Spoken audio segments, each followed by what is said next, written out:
The courthouse in Cedar Falls had never been this full, not during high-profile trials, not during town scandals, not even when the mayor was caught stealing public funds. But today, every seat was packed, every wall lined with spectators, every hallway crowded with people craning their necks just to get a glimpse inside. Because today, a 7-year-old girl named Avery Collins was about to testify, and the entire town knew her story had already shaken the police department, the media, and every parent who'd whispered prayers over their children that morning. Avery sat on the witness stand with her tiny legs dangling, unable to reach the floor. She wore a sky-blue dress and held her stuffed rabbit, Mr. Buttons, so tightly that its fabric ears trembled. Her mother sat in the front row, hands clasped over her mouth, praying that her daughter wouldn't break down the way she had during the earlier interviews. But Avery wasn't alone. At her feet, lying protectively with his large head resting near her shoe, was Coda, the police K9 who had been by her side ever since the night everything went wrong. The German Shepherd's amber eyes scanned the room with a sharpness that made grown men avoid eye contact. He wasn't just any K9, he was the department's most decorated, most trusted search and rescue dog. Officers half joked that Coda had better instincts than the entire force combined. But today, nobody was joking. The judge, a calm woman with silver-gray hair and a steady voice, leaned forward. "Avery," she began gently, "I know this is scary, but we're all here to keep you safe. Can you tell us what you remember from that night?" Avery's small fingers tightened around Mr. Buttons. Her lip trembled. Her eyes darted from the judge to her mother to the rows of strangers staring at her. Then her gaze dropped to Coda. And suddenly her expression changed. Her shoulders relaxed, her breathing steadied. It was as if Coda's presence had created a shield around her that no harm could pass through.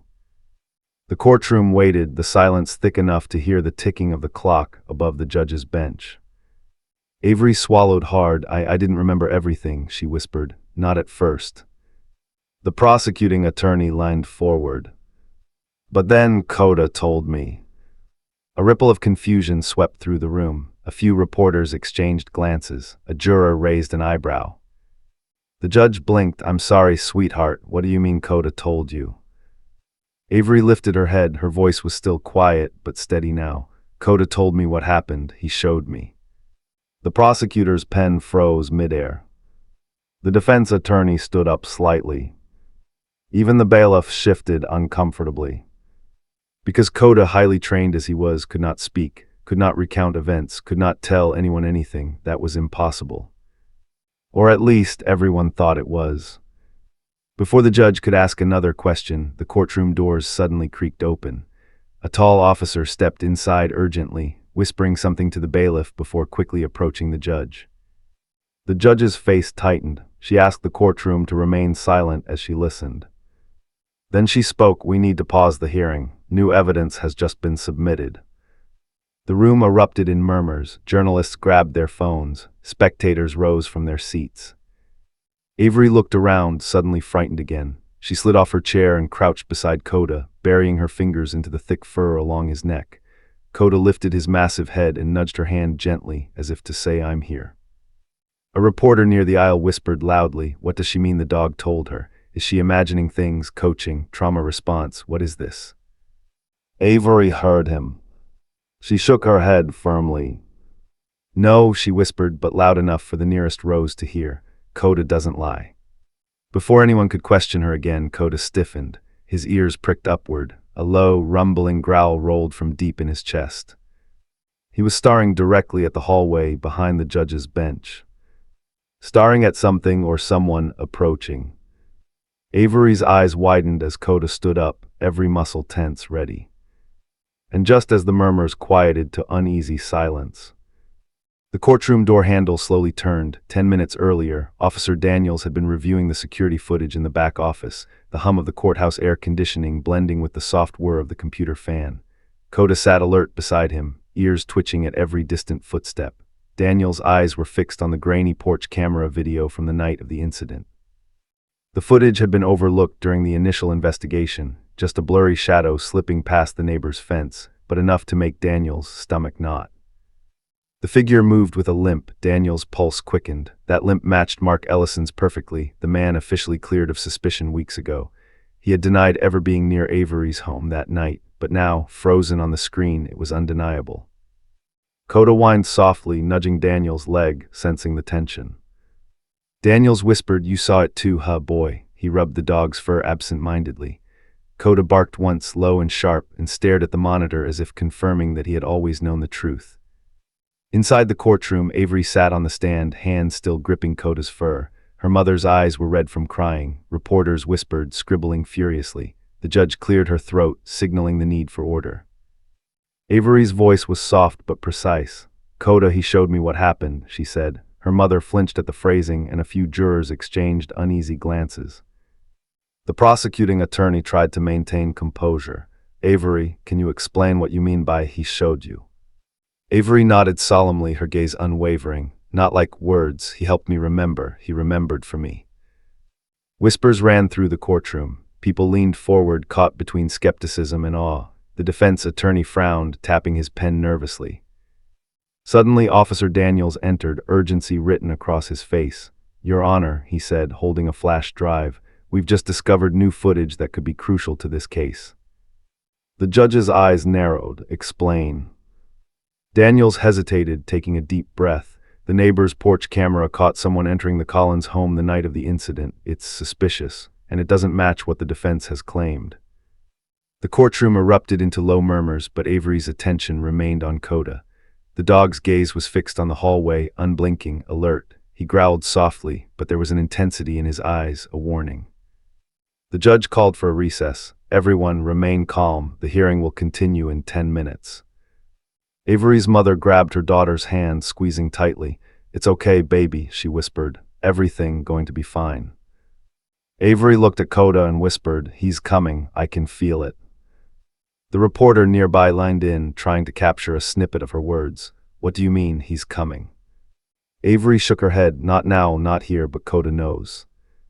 Just then a tall figure appeared at the end of the hallway. Even from this distance, Avery could recognize him, Mark Ellison. His limp was unmistakable. He paused, scanning the room with a faintly smug expression.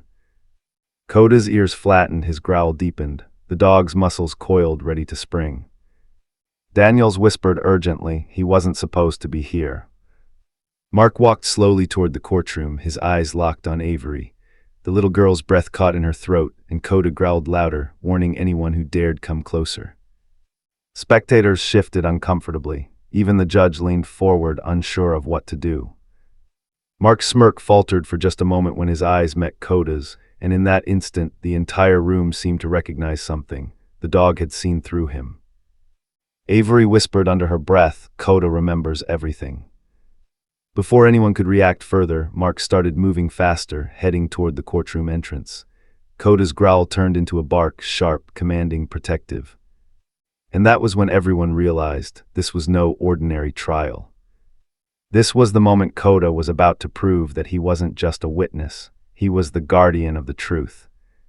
The air in the courtroom thickened with tension. Every pair of eyes followed Mark's approach.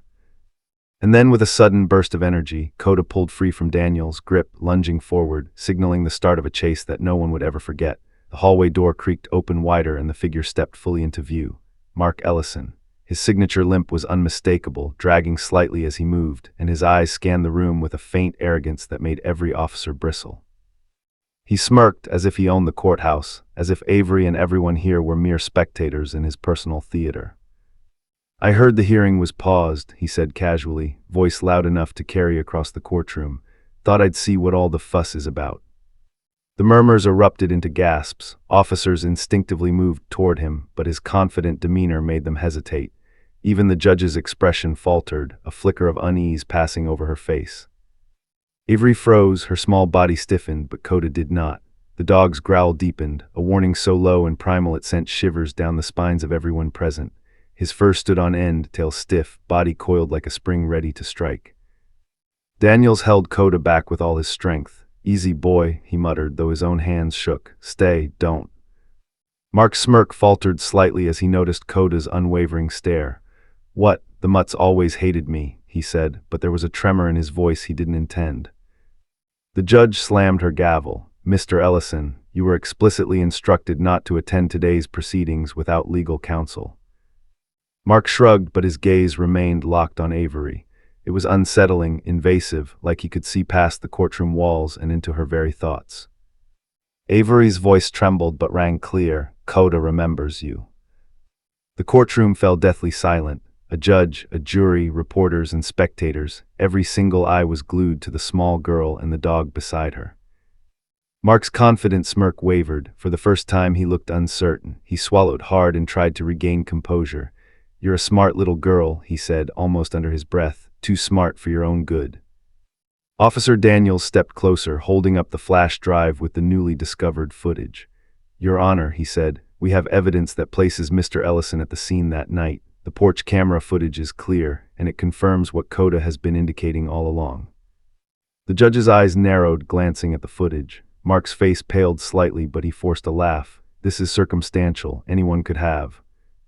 Suddenly, Coda shifted. His hackles rose higher. He bared his teeth, growling with a guttural intensity that made even seasoned officers take a step back. The dog wasn't barking at Mark for show. He was signaling a threat no one else could yet perceive. Mark's hand twitched toward his pocket. Everyone froze. The room held its collective breath. Daniels shouted, "Don't even think about it."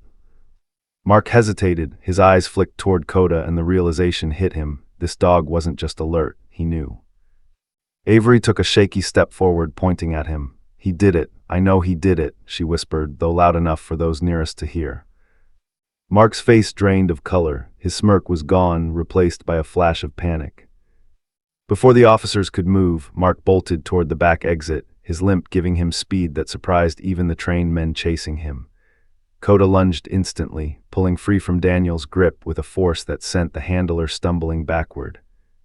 The courtroom erupted into chaos, spectators screaming, chairs scraping, reporters ducking for cover. Avery screamed Coda's name, tears streaming down her cheeks. "Coda, stop him." Outside the courtroom, the cool air hit Coda's fur as he bolted down the hall. Daniels sprinted behind, shouting, "Koda, wait." But the dog was already focused entirely on Mark, who had reached the stairwell. He crashed down the steps, weaving past startled officers. Coda followed without hesitation, muscles coiled, eyes locked on the fleeing man. Avery clutched her mother's hand, her voice trembling. "Bring him back, please, Coda." The dog didn't slow. Every fiber of him was honed for this moment: justice, protection, truth. And then at the bottom of the stairs, Mark reached a steel railing. He paused, his chest heaving, his panic beginning to show. Coda stopped momentarily, growling low, and locked eyes with Mark. The chase was about to reach a dangerous, decisive point. And nobody in that moment could predict what would happen next. Chaos spilled from the courthouse into the crisp afternoon air. Officers surged after Mark Ellison, who barreled down the stone steps, his limp making his escape clunky but surprisingly fast. Coda tore after him, powerful muscles propelling him forward with frightening speed, tail stiff, teeth bared, eyes locked on the target. Daniel struggled to keep pace, shouting, "Koda, wait." But the dog was already beyond restraint, instinct overriding command. Mark reached the sidewalk and didn't slow. He darted toward the adjacent construction site, a sprawling labyrinth of scaffolding, half-built walls, and precarious piles of lumber. Spectators spilled onto the street, some snapping photos, some screaming, others frozen in disbelief. The chaos was cinematic, wind whipping loose papers, debris clattering, and Coda's barking echoing off nearby buildings. Mark stumbled over a pile of gravel, his limp working against him, but he scrambled upright, gripping a loose metal pipe as if to intimidate his pursuer. Coda's growl deepened, a low, resonant warning that made even the most seasoned officers pause. The dog wasn't just chasing. He was assessing, calculating, a predator protecting prey, prepared to intercept danger with lethal precision if necessary. Daniels finally arrived, lungs burning, hands reaching for the dog. "Coda, stop, wait." But the dog didn't falter. He had never been wrong. He had sensed the threat long before anyone else. Mark's eyes flicked to the dog, and for the first time, fear flickered across his face. He raised the pipe in a desperate swing, yelling, "Back off."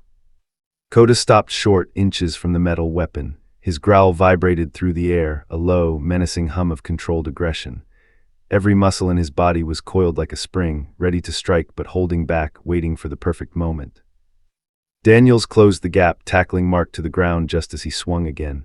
The pipe clanged harmlessly against the concrete. They wrestled in the dirt, Mark clawing at Daniels, desperate and wild, while Coda circled, eyes never leaving him. The dog's instincts were honed on more than training, they were honed on truth. Suddenly, Coda lunged, not at Mark's face but strategically at his side, forcing him to the ground. The metal pipe skidded across the gravel out of reach. Mark struggled beneath Daniel's weight, his breaths ragged, his confidence evaporating with every second. Coda's presence wasn't just intimidating, it was a barrier. He positioned himself between Mark and anyone else, growling, muscles taut, guarding the officers, protecting Avery's family, enforcing the invisible line no one dared cross.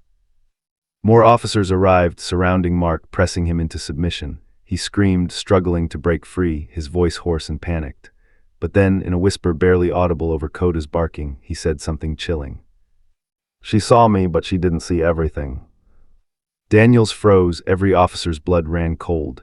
The implication was clear, there was more to this crime than they had uncovered. Someone else, something else, or evidence they hadn't yet found. Coda's growl deepened as if confirming the unspoken. He wasn't done, not until every threat had been neutralized. Daniels secured Mark in handcuffs, but Coda remained vigilant, his body rigid, scanning the construction site, ears swiveling, nose twitching, instinct screaming that the danger was far from over.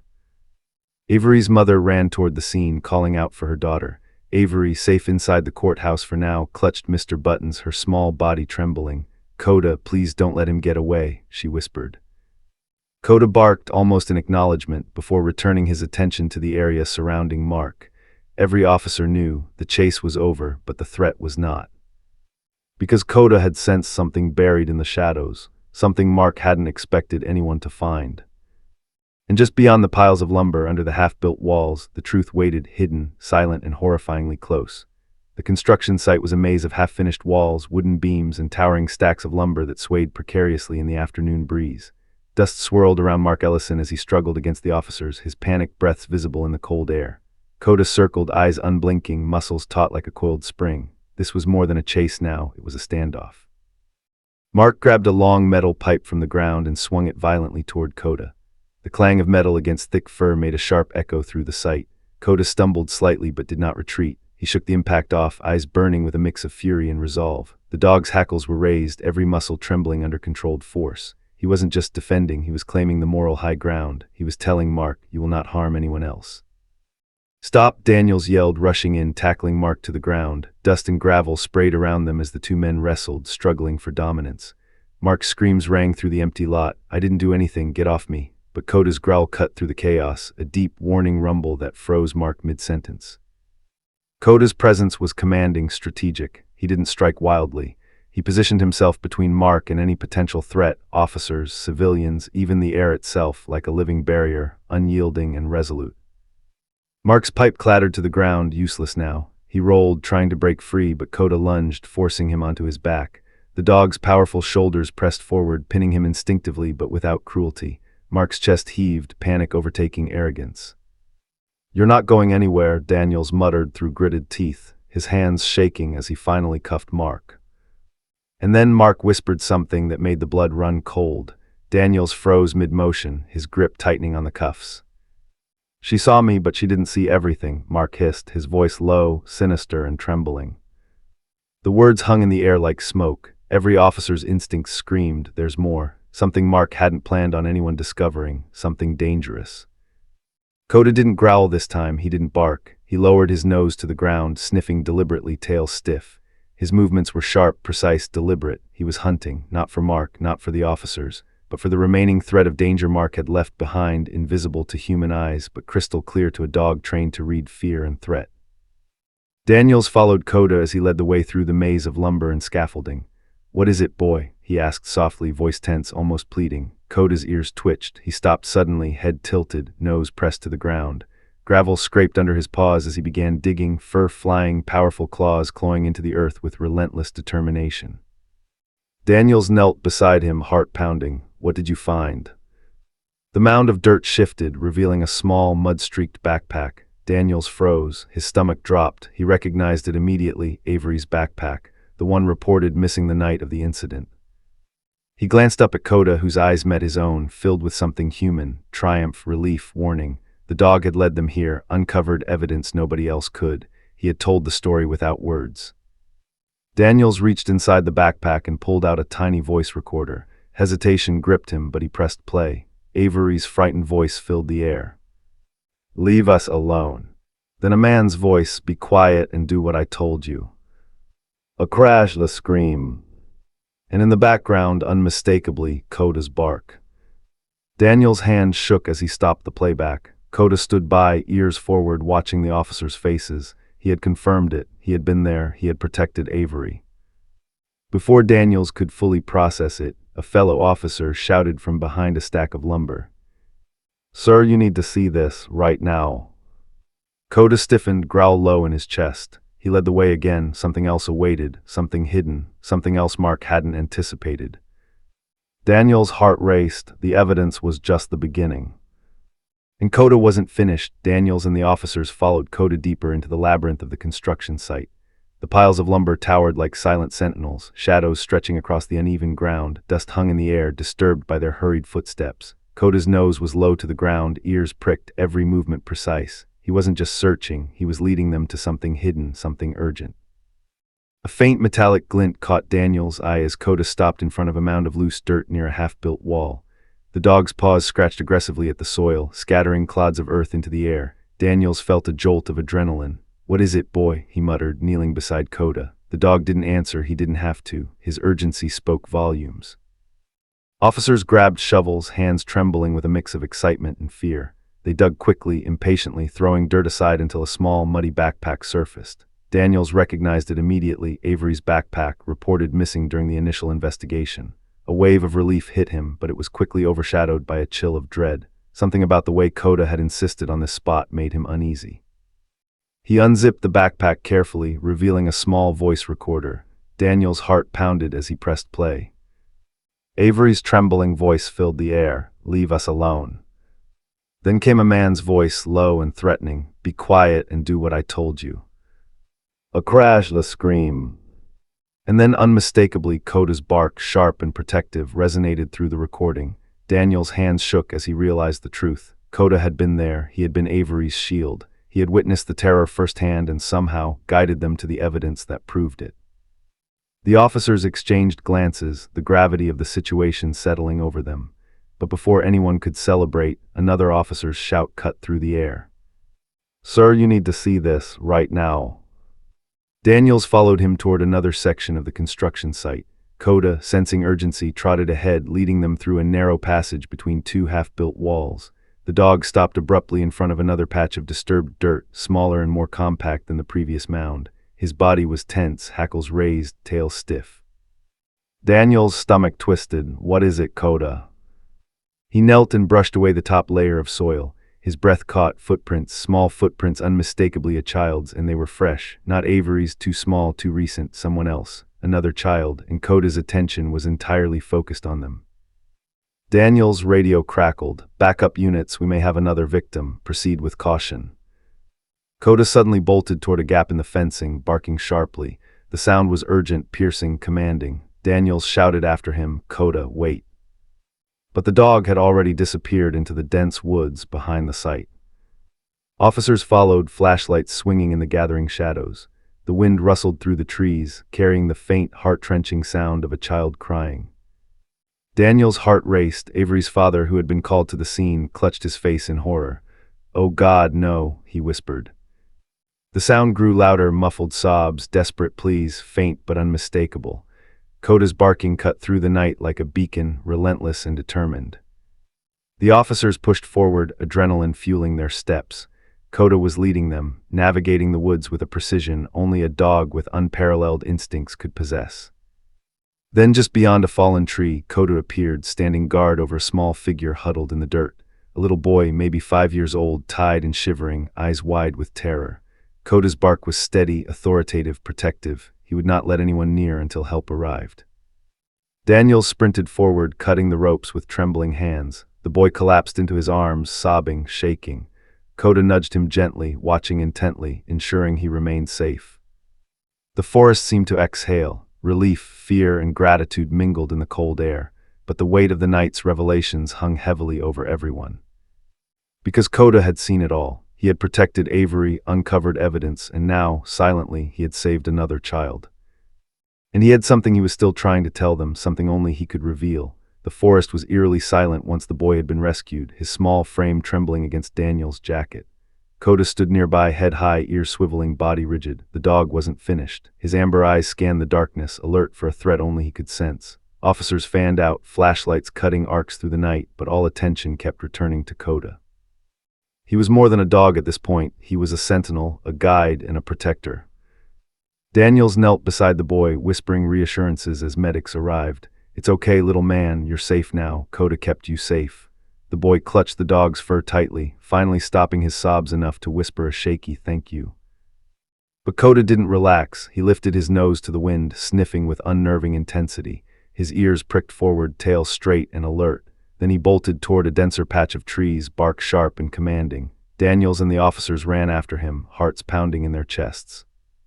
The dog stopped suddenly in front of a mound of dirt partially covered with branches and leaves. His body stiffened. Daniels approached slowly, shoving the debris aside. His stomach tightened as he realized what he was looking at: more footprints. Not Avery's, not the boy they'd just saved. Small, hurried, almost frantic. They were too recent to have been left hours ago. "Another one," Daniels whispered, dread creeping into his voice. Coda growled low, the sound vibrating through the forest like a warning drum. His gaze fixed on a faint opening in the trees, a narrow passage barely wide enough for a child to crawl through. The dog moved with precision, guiding the officers silently but urgently. As they advanced, a faint cry pierced the night air, higher pitched this time, desperate and frightened. Daniel's heart lurched. He recognized the tone immediately: a child, not older than 6, trapped, scared, perhaps alone. "Follow me," Coda barked, snapping everyone into focus. The officers surged forward, flashlights bobbing, the forest crunching underfoot. Branches tore at jackets, the cold wind cutting through their coats, but Coda's urgency never wavered. Suddenly the cries grew louder. There, beneath a fallen scaffold, a small figure was huddled in a makeshift den of debris, shivering violently. Daniels lunged forward, cutting ropes that bound the child's arms and legs. The boy collapsed against him, sobbing uncontrollably. Coda nudged him gently, growling softly at the adults, a warning that no one should approach too closely. Daniels glanced at Coda, incredulous. You knew he was here all along." The officers began to piece it together. Mark Ellison hadn't acted alone, or at least he had left another victim in the shadows, someone he thought nobody would find. Coda had sensed it, pursued it, and led them to the truth. Avery's mother, called to the site moments earlier, arrived, her face pale and drawn. She fell to her knees, clutching her daughter's hand over the phone as she heard the story unfold. "How did he?" she whispered, tears streaming down her cheeks. Daniels shook his head. "He didn't just save Avery, he saved this boy too." Coda knew where to go, even when no one else had a clue. Coda sat back, chest heaving, ears flicking between the two children, alert and watchful. The forest seemed to hum with relief and tension simultaneously. They were safe for now. But Mark Ellison's whispered words echoed in Daniel's mind. "She saw me, but she didn't see everything." The dog's eyes flicked toward the deeper shadows of the woods, unblinking, vigilant. There was more hidden danger, more secrets waiting to surface. Coda wasn't finished. Daniels whispered under his breath, almost to himself, "There's still more, isn't there, buddy?" Coda let out a low, rumbling growl, as if confirming the fear that none of the officers wanted to admit. This night was far from over. And in that silent forest, the truth, terrifying, hidden, and almost unimaginable, was waiting to reveal itself. By the time the sun dipped below the horizon, painting the sky in bruised purples and fiery oranges, the chaos at the construction site had settled into tense relief. Daniels knelt beside Coda, brushing dirt and sweat from the dog's fur. The little boy they had rescued clung to him, shivering and trembling, eyes wide as if he didn't fully understand what had just happened. Coda's amber eyes softened slightly, but they never fully lost the vigilance that had defined him all day. His body was tense, alert, ready to react, and yet there was a calmness now, a sense that, for the moment, the danger had passed. Avery was brought to the site by her mother, holding tightly onto Mr. Buttons, her dress dust-streaked from the day's events. When she saw Coda standing beside the rescued boy, she froze. A lump formed in her throat. "Coda," she whispered. The dog responded immediately, nudging her gently with his massive nose. Avery collapsed onto her knees beside him, burying her face into his fur. "You told me," she whispered, her voice muffled. "You protected me and him too." Daniels watched silently, his chest tight with awe. No one had trained a dog to do this. No one had guided Coda to uncover evidence, to find hidden victims, to stand as a silent witness to evil. He had acted on instinct, loyalty, and intelligence far beyond any human expectation. Her mother knelt beside Avery, brushing her daughter's hair back. "Sweetheart, what did you mean earlier when you said Coda told you?" she asked softly, tears streaming down her face. Avery looked up, eyes glistening, and smiled through her tears. "He didn't talk," she whispered. "He showed me I was safe. He stood between me and the bad man. He told me with his heart, and I knew he'd never stop protecting me." The little boy who had just been rescued peeked from behind Coda's legs, eyes wide and hesitant. Coda lowered his head, nudging the boy toward Avery. The children, strangers minutes ago, instinctively understood each other through the dog's presence. Coda had communicated safety, trust, and guidance without a single word. Officers gathered nearby, reporting that Mark Ellison had been transported back to custody. The evidence recovered, Avery's backpack, the voice recorder, and the hidden child, was irrefutable. Confession would follow, but Coda's role in the case had changed everything. Journalists who had gathered in the courthouse parking lot were already circling, hungry for the story of the miraculous police dog who had spoken through his actions. They would write headlines, broadcast footage, and share every detail of the chase, the rescue, and the silent heroism of a dog who had become a lifeline. Daniels knelt beside Coda, placing a hand on his broad shoulder. "You did more than anyone could ever imagine, buddy. You saved them, both of them." Coda rested his massive head against Daniels' arm, letting out a low, satisfied sigh. Avery hugged Coda tightly, whispering again, "Thank you for telling me, even when no one else could hear." Her mother pressed her face into Avery's hair, shivering as the magnitude of the day sank in. The courthouse, the construction site, the forest, all had been scenes of terror, fear, and uncertainty. But through it all, one steadfast companion had guided them, protected them, and revealed a truth that words alone could never convey. Coda sat beside them, ears alert, eyes scanning the horizon. Silent, loyal, brave, he had no need for recognition. His mission had always been clear: protect, reveal, survive. And in that moment, everyone around him understood, finally, that sometimes words aren't enough to tell the story. They stood together, two children and a dog, survivors of a night that had tested courage, truth, and trust. Avery's small voice broke the silence once more. "You didn't just tell me the truth, Coda, you showed it." The dog nudged her again, gently, as if acknowledging her words. The tears streaming down the faces of Avery, her mother, and even Daniels weren't just for fear or relief. They were for the unspoken bond, the heroism, and the unshakable truth that sometimes the most profound stories are told without words at all. Coda had spoken, and everyone had finally listened.